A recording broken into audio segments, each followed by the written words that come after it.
प्रकाश ए हैन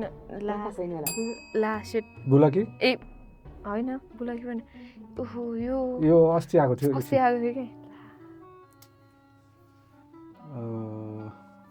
यस्तो अस्ति भर्खर आएको कि भर्खरै हो एकचोटि मलाई देखाइदिनु मिल्छ मलाई कन्फ्युज भयो तपाईँले no no no Swastima ma'am हुनुहुन्छ त्यही त ए उसमा त बुलाकीमा त अर्कैजना अस्ति आएको हो 2 इयर्स जति भयो होला 2 इयर्स 3 इयर्स जति भयो मलाई थाहा छ मलाई त्यो भात खाएको सिन याद छ क्या नाम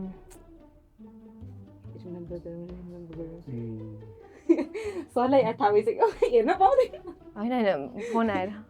ओके ओके टाइम्स अप म हिन्ट दिन्छु है त मान्छे हो लास्टमा चाहिँ चिसो मान्छे चिसो मान्छे चिसो मान्छे या